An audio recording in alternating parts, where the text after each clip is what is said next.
Assalamualaikum warahmatullahi wabarakatuh. Alhamdulillahilladzi hadana li hada wa ma kunna linahtadiya laula an hadanallah. Asyhadu an la ilaha illallah wa asyhadu anna Muhammadan abduhu wa rasuluhu la nabiyya ba'da. Allahumma shalli wa sallim wa barik ala sayyidina Muhammadin wa ala alihi wa sahbihi ajma'in, amma ba'd. Ayyuhan nas ittaqullaha haqqa tuqatih wa la tamutunna illa wa antum muslimun. Shadaqallahu wa shadaqa rasul karim. Alhamdulillahirabbil alamin. Jamaah Kampung Taqwa Astain rahimakumullah, dan siapapun teman-teman yang mendengar melihat siaran ini, mari kita lanjutkan lagi masih di surat Ar-Rum. Kita sudah sampaikan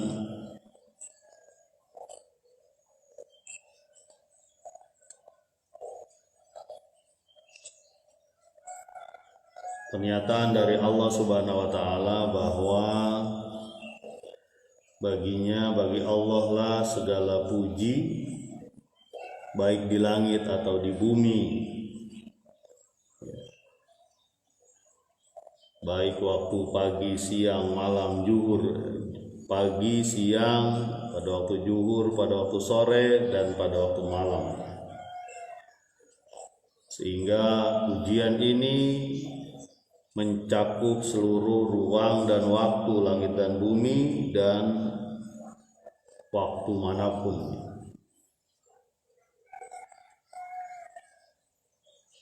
Kemudian juga ada pernyataan dari Allah bahwa Allah lah yang mengeluarkan sesuatu dari yang mati, yang tidak bergerak, menjadi hidup. Begitupun Allah juga yang mengeluarkan kematian dari kehidupan, menghidupkan bumi yang mati. Dan begitulah bagaimana sehari-hari kita nampak, begitu pula kita akan dikeluarkan ya, untuk menghadap Allah setelah mati nanti. Mari kita lanjutkan di ayat yang ke-20 surat Ar-Rum, ayat yang ke-20. Bismillahirrahmanirrahim. Wa min ayatihi an khalaqakum min turabin thumma idza antum basharun tantashirun. Dan di antara ayat-ayat Allah adalah menciptakan kalian semua dari tanah, lalu tiba-tiba kamu semua menjadi manusia yang berkembang biak. Nah, sebelumnya Allah menceritakan atau menyampaikan kepada kita bahwa Allah lah yang mengeluarkan sesuatu yang hidup, ya, kematian, dan mengeluarkan sesuatu yang mati, kehidupan. Di ayat ini ada keserasian yang Allah sampaikan, bagaimana diingatkan bahwa kita diciptakan dari tanah, debu, sesuatu yang mati, ya, tidak bergerak. Tanah, debu, sesuatu yang mati. Min solsolin, ya, dari tanah.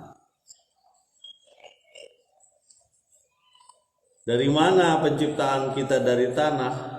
Kita semua mafhum, kita semua faham. Dulu juga zaman Quraisy juga sebenarnya faham bahwa ada Adam di situ, ya.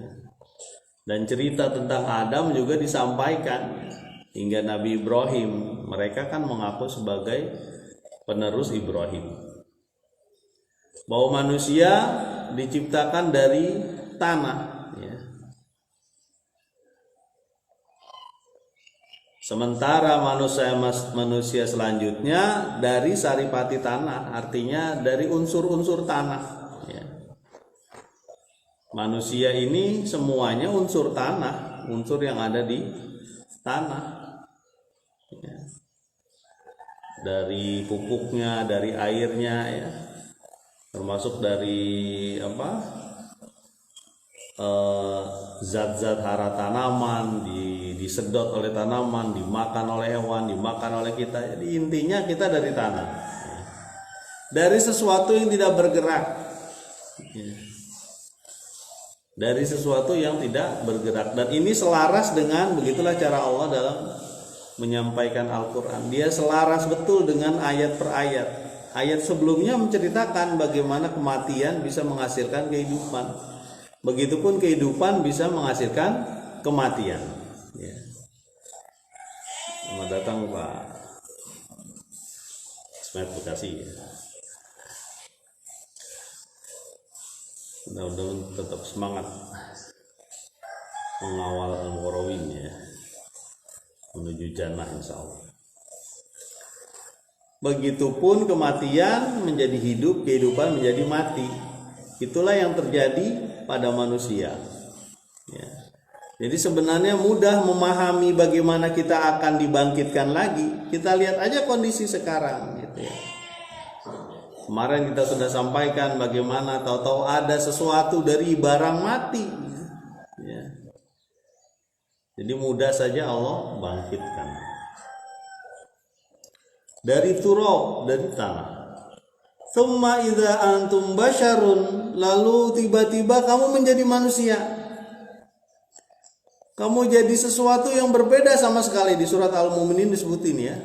Al-Mu'minun itu disebutkan contoh-contoh tahap-tahapan bagaimana Allah menciptakan manusia dari alaqah, dari mudghah, ya. Dari segumpal darah lalu menjadi dagingnya.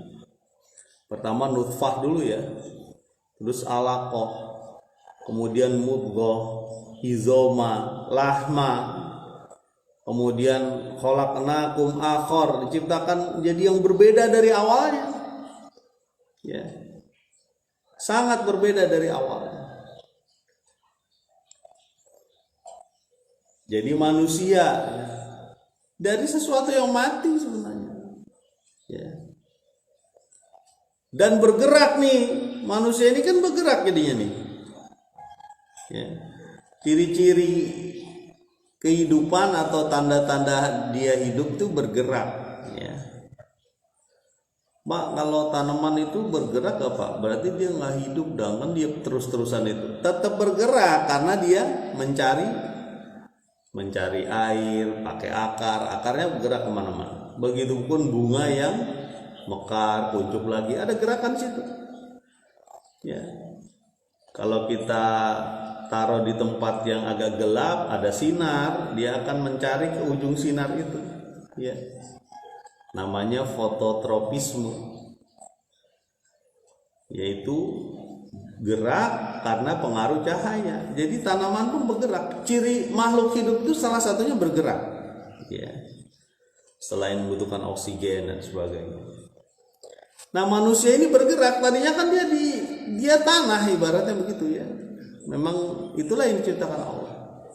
Sesuatu yang tidak bergerak sama sekali itu kan. Lalu jadi manusia.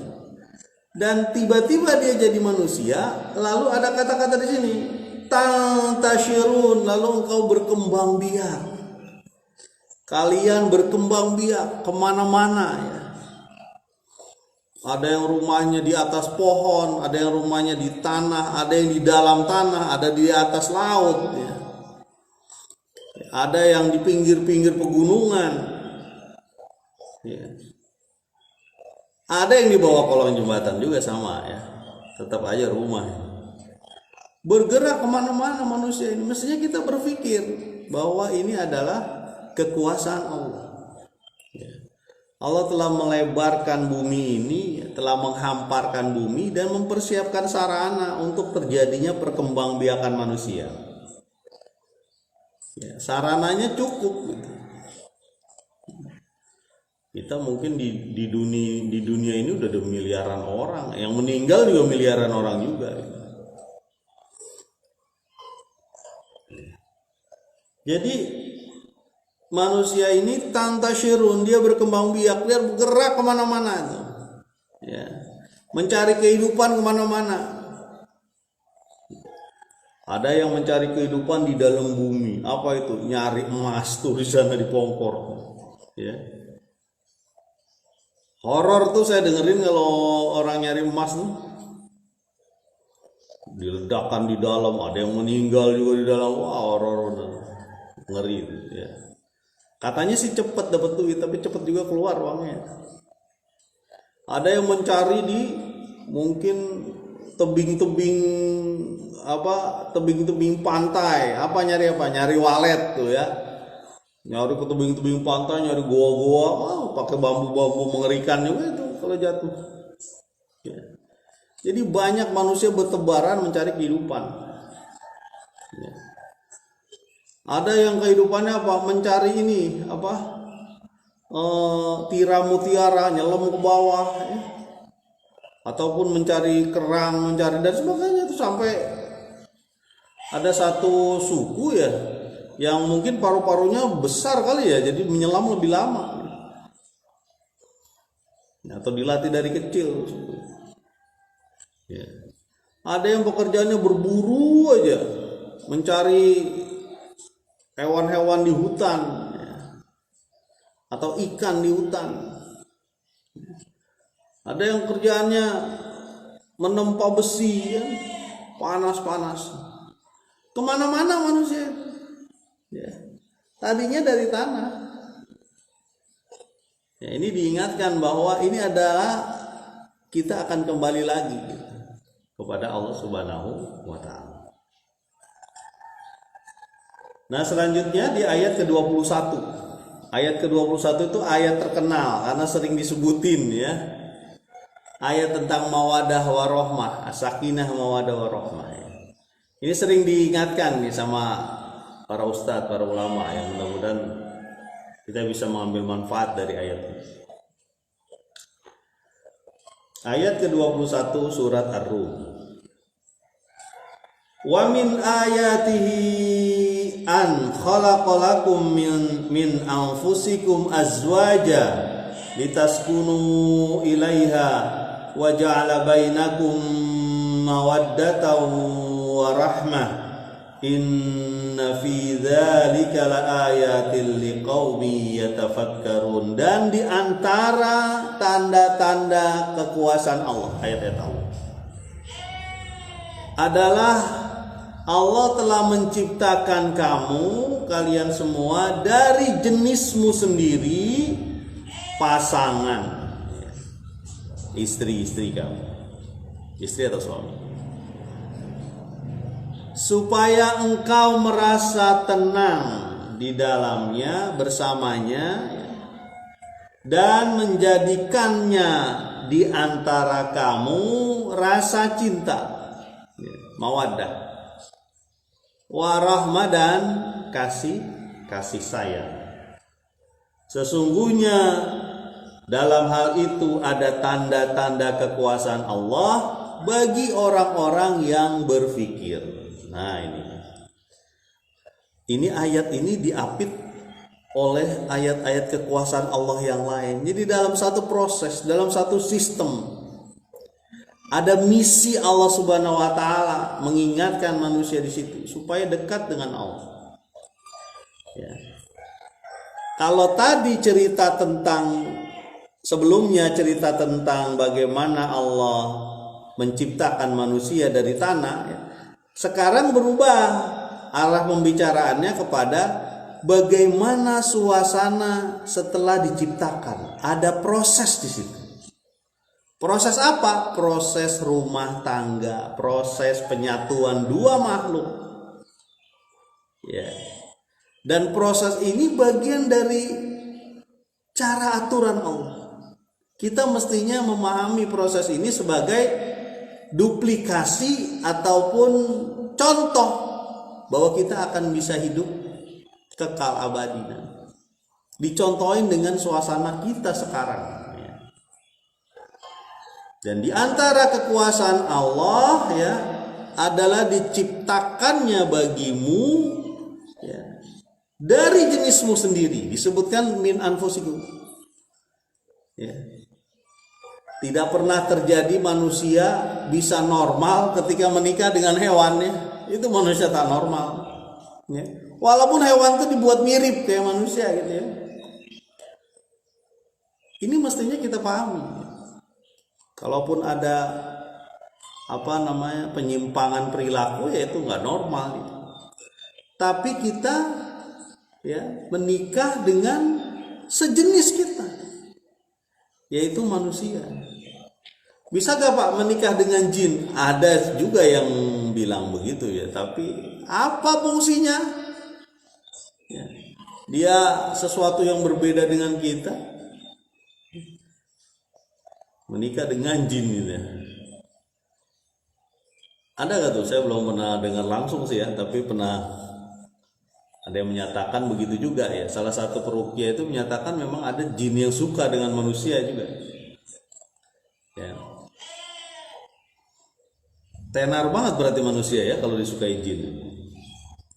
Tapi kembali lagi bahwa pasangan itu sesuai dengan jenisnya. Dan karena sesuai dengan jenis, jadi kita bisa saling berkasih sayang karena sejenis, ya. Jenis manusia maksudnya. Dan kadang-kadang kita suka bingung ya. Ada suami misalnya ya, suami maaf ya, ukuran tubuhnya jauh lebih pendek, sementara istrinya jauh lebih tinggi, berkasih sayang, nggak masalah. Itu di dunia selebritis ada yang artis itu ya mungkin 1 meteran kurang tapi istrinya tinggi, bisa itu diberikan kasih sayang. Tapi jangan diejek ya. Ya kadang-kadang kan begitu kan kita kalau datang ke pengantin ini kita istighfar nih, datang ke pengantin itu istrinya kayaknya nilainya 9, kok suaminya nilainya 5, mau aja tuh istri. Jangan kayak gitu, namanya cinta. Ya, kita istighfar karena muka kita itu Allah yang ciptakan. Ya, muka ini Allah yang ciptakan, walaupun nanti dipoles-poles, dioperasi plastik dan sebagainya, tapi dasarnya tetap begini. Ya, jadi nggak usah terlalu sibuk memoles-moles muka, tubuh dan sebagainya. Kalau memelihara kesehatan boleh lah ya. Kadang-kadang begitu, ini kurang mancung nih, tambahin dikit lagi mancung, lama-lama meleleh tuh. Ya. Gara-gara operasi plastiknya gagal. Nah. Udah nikmati aja lah, namanya muka kita udah dikasih Allah gini. Ya. Tapi kan gimana dong Pak, nanti orang nggak senang ya, akan orang yang senang. Yang penting Allah senang. Ya. Gitu aja, yang penting Allah like sama kita kan gitu. Ya, di like terus tiap hari sama Allah kan begitu. Tadi kembali lagi dari jenismu sendiri ya. Dari jenis kita manusia. Ini sebenarnya pelajaran gitu. Ya. Pelajaran bagi kita. Kalau tadi kan baru diciptakan ya. Nah, sekarang proses ini gimana? Ya.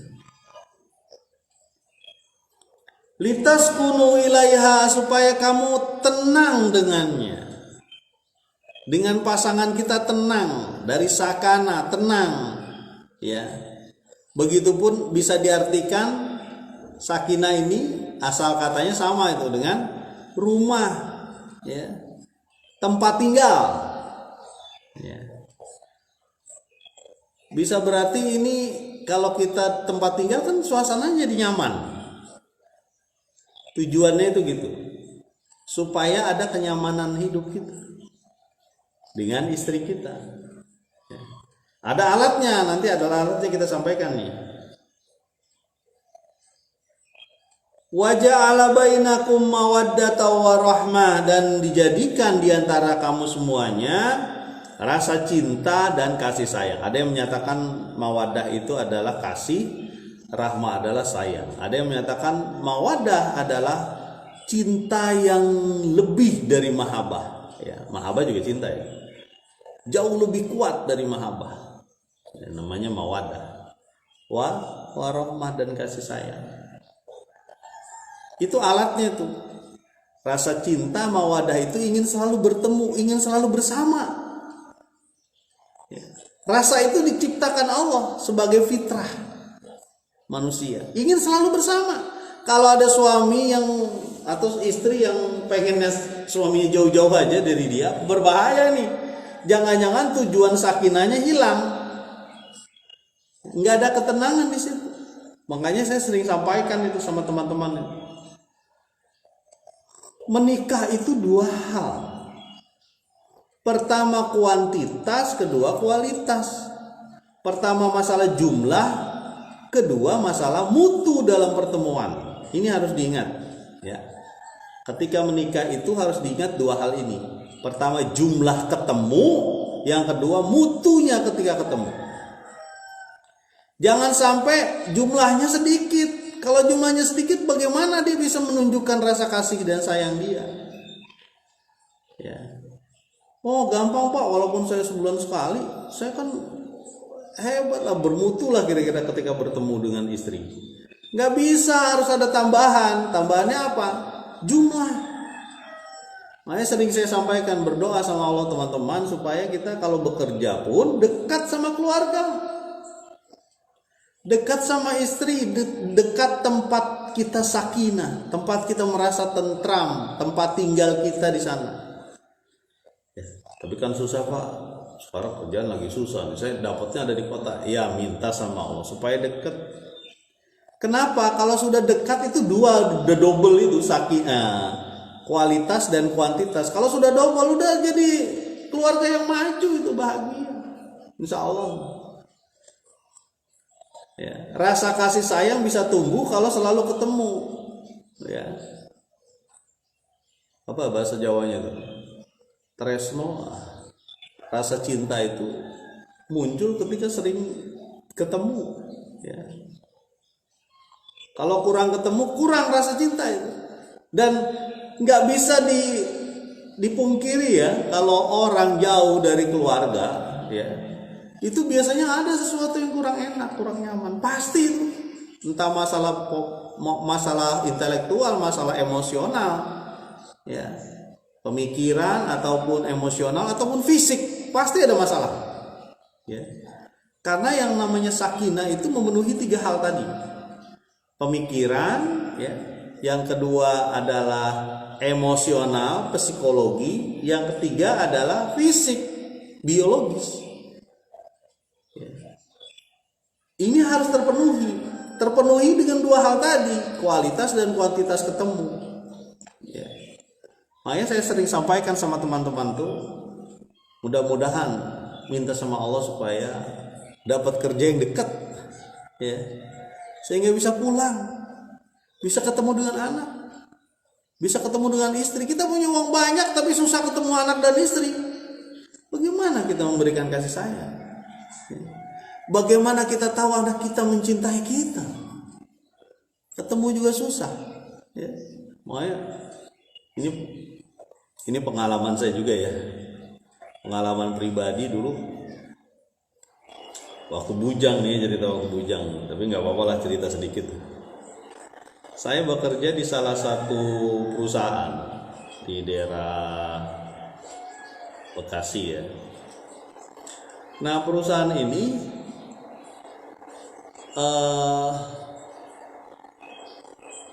kalau saya masuk perusahaan ini, saya harus berangkat sesudah subuh, gelap-gelap kayak tadi ya. Jam 5 ya, harus berangkat. Kalau enggak ketinggalan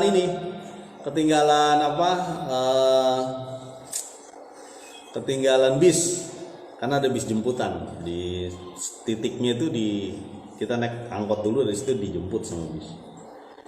Jadi jam 5 subuh belum nongol tuh matahari ya. Matahari kan jam 5 lewat ya, kurang lebih jam 5 lewat 50 sampai jam 6 lah ya kira-kira. Belum nongol matahari, masih gelap. Nah pulangnya ini saya sampai rumah kurang lebih jam 9 malam ya, karena ada lembur lembur ekstra gitu. Ya sampai jam berapa ya? Dari pabrik itu kurang lebih jam 7:30 kalau nggak salah malam. Dan itu berlangsung sampai hari Jumat. Kalau hari Sabtu sampai jam 4.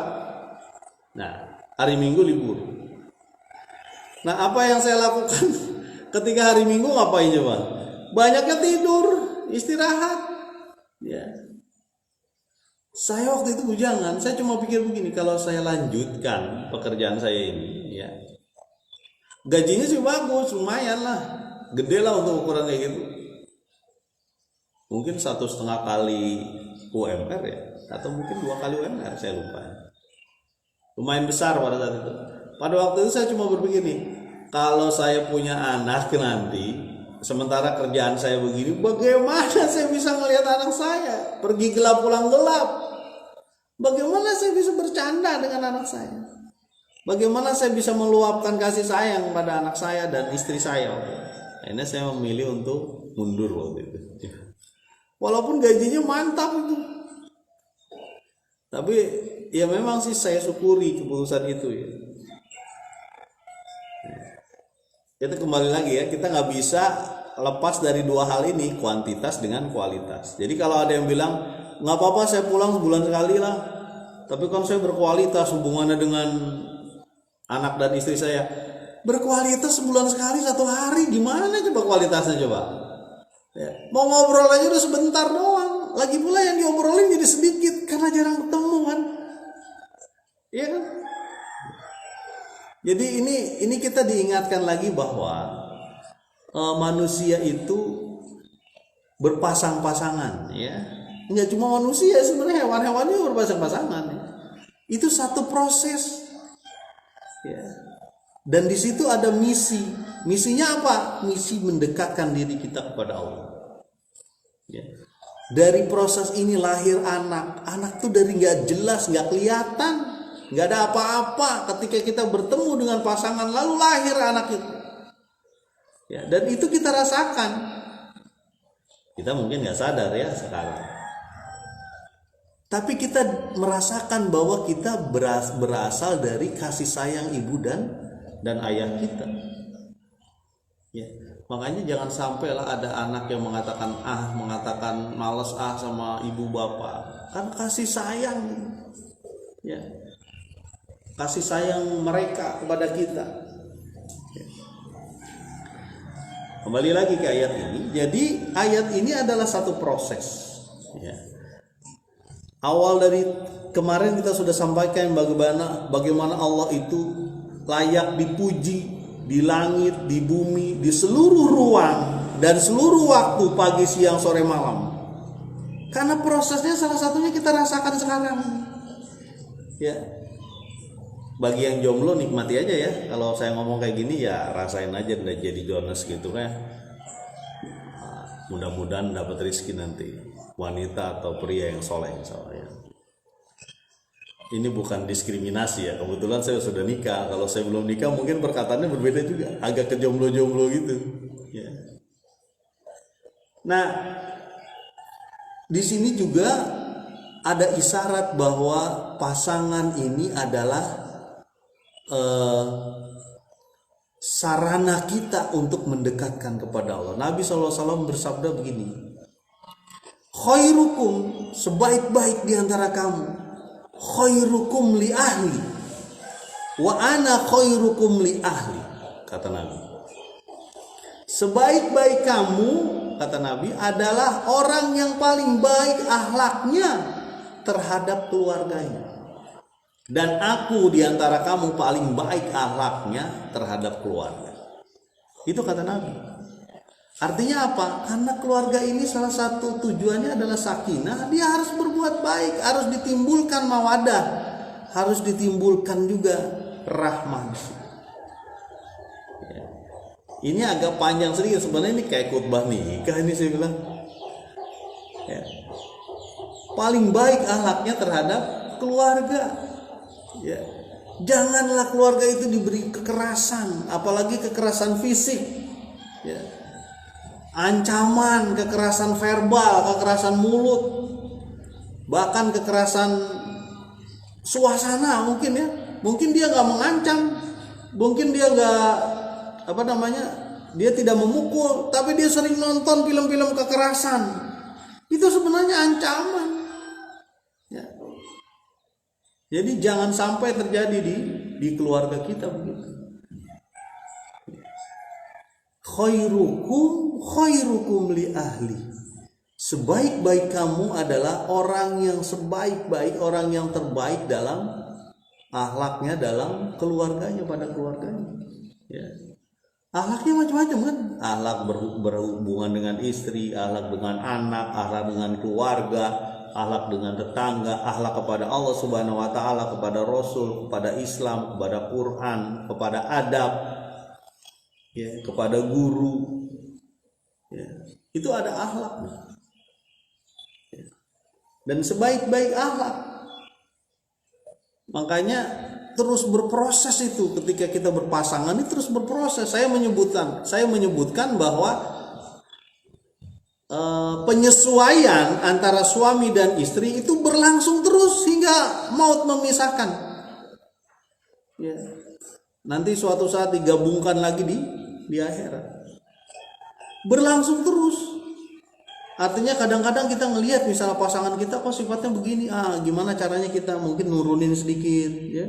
Atau kita anjurkan sehingga berubah pasangan kita, terus bergerak terus karena proses kan. Ya, sampai menuju jannah, sampai menuju surga. Makanya kalau lagi ribut-ribut tuh saya pernah ngobrol tuh dengan seseorang, ketika lagi ribut terus dia konsul lah kira-kira gitu. Ngobrol. Saya sempat ngomong begini, itu kan suami. Wah, ini ceritanya perempuan nih. Ini kan suami.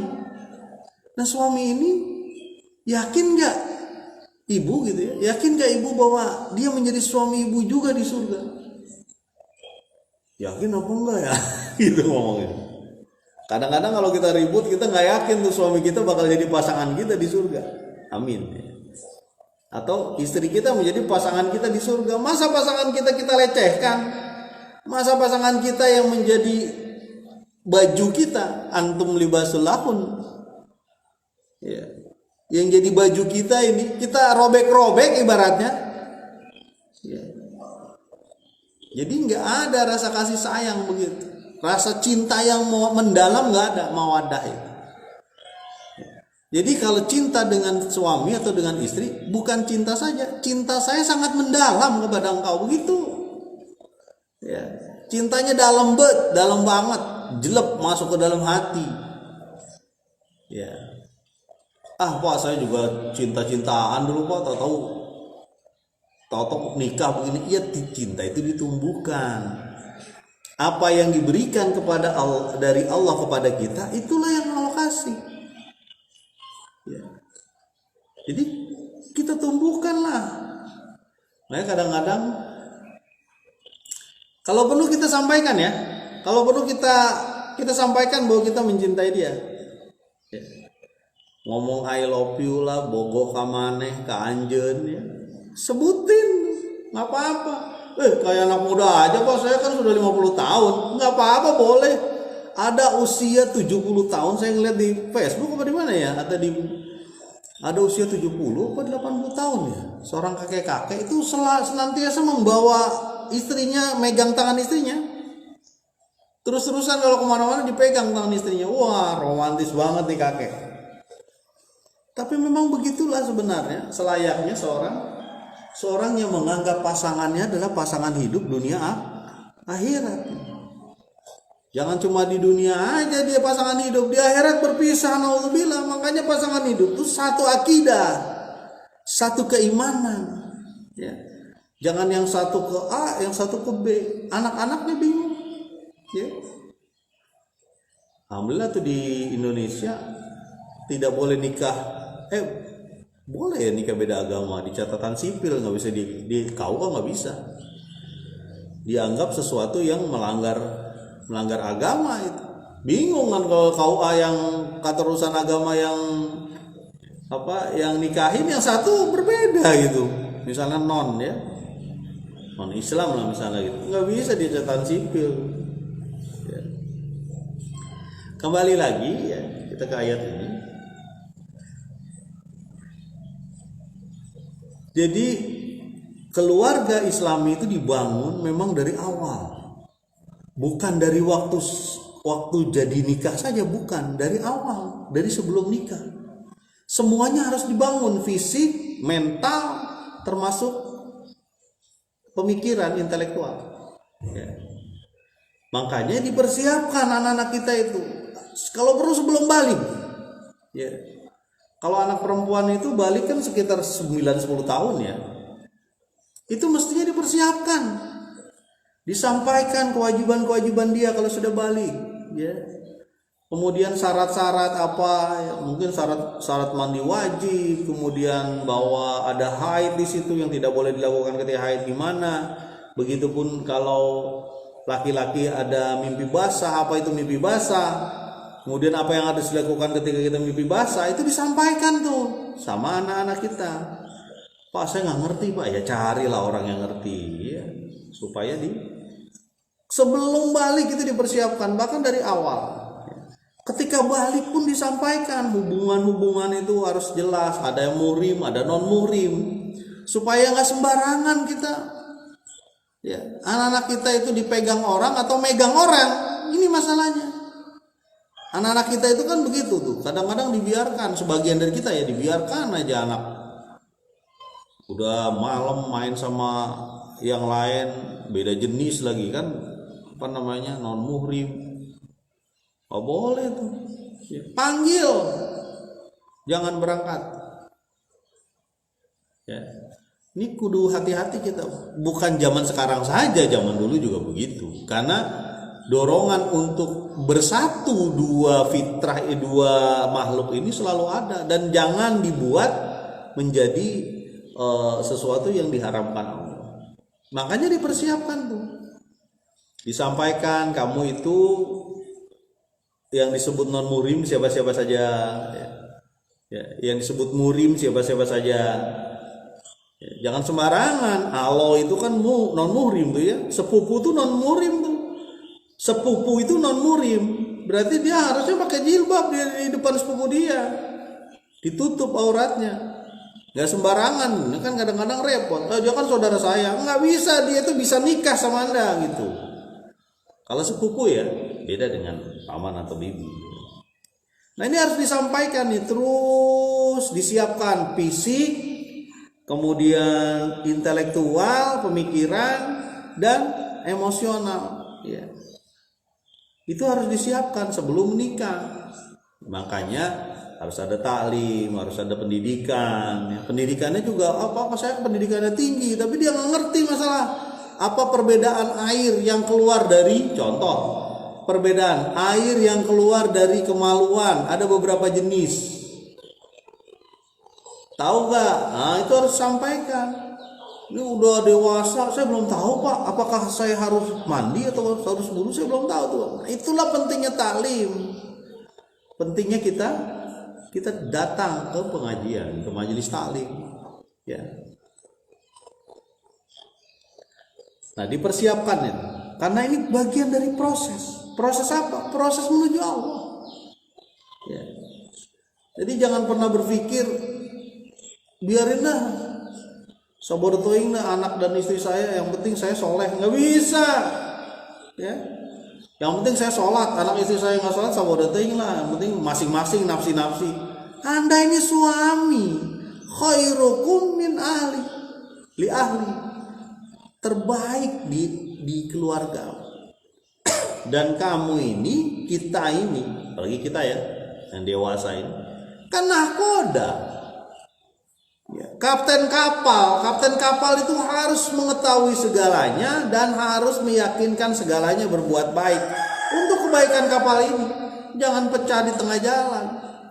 Yang satu pengen ke barat, yang satu pengen ke kiri. Kamu kenapa dayungnya ke barat? Ya terserah saya dong, kan saya punya usaha, kan saya punya kuasa, saya terhadap diri saya sendiri bisa. Lah jangan ke barat, yang satu ke timur, kita mau kemana ini? Balik ke barat semua. Itulah pentingnya kapten. Ya. apa namanya, anak nggak sholat jangan didiamkan, istri nggak sholat jangan didiamkan aja, suami nggak sholat jangan didiamkan aja. Ya. Suami saya sholat sih Pak, tapi mainnya nggak bener. Nah itu disampaikan juga. Ya. Di ujung ayat ini, ya, di ayat ke-21 ini, inna fi dzalika laayatil liqaumi yatafakkarun, sesungguhnya dalam hal itu ada tanda-tanda kekuasaan Allah bagi orang yang berpikir.